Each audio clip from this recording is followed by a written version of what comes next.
নমস্কাৰ বাৰীমাটি.com আজি newly build 3 BHK হাউস লৈ আনিছে ভিডিওটোত প্ৰপাৰ্টিটোৰ এটা ভালকে টুৰ দিয়া হৈছে আহক প্ৰপাৰ্টিটো এক্সপ্লোৰ কৰো সো ফ্ৰন্টত চাব পাৰে এটা ধুনিয়া ওপেন বেলকনি পাব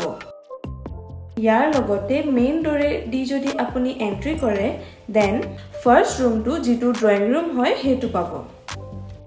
ইয়াৰ টোটাল 3টা বেডৰুম দিয়া হৈছে আৰু লগতে 2টা বাথৰুম দিয়া হৈছে 2টা নৰ্মাল বেডৰুম এণ্ড এটা মাষ্টাৰ বেডৰুম উইথ বাথৰুম লগতে ইয়াতে এটা ডাইনিং ৰুম আৰু এটা স্পেচিয়াছ কিচেন দিয়া হৈছে আৰু কিচেনৰ লগত কানেক্টেড বেলকনি এৰিয়া এটাও আছে ইয়াৰ লগতে আপোনাৰ যদি 4 হুইলাৰ আছে তাৰ কাৰণেও পাৰ্কিং স্পেচ দিয়া হৈছে ইয়াৰ লোকেশন হৈছে just 450 meters from TV Center Milan Nagar Dibrugarh আমি ৰেগুলাৰ এনকা প্ৰপাৰ্টিজ পোষ্ট কৰো গতিকে সাবস্ক্ৰাইব এণ্ড ইনষ্টা FB পেজটো ফলো কৰিব নাপাহৰিব প্ৰপাৰ্টিটোত যদি এটা ভিজিট দিব বিচাৰে তেনেহলে স্ক্ৰিনত দিয়া নম্বৰটোত আমাক যোগাযোগ কৰক আমাৰ নম্বৰটো পিন কমেন্ট এণ্ড ডেসক্ৰিপচনতো দিয়া আছে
It's not a game, it's a rich thing.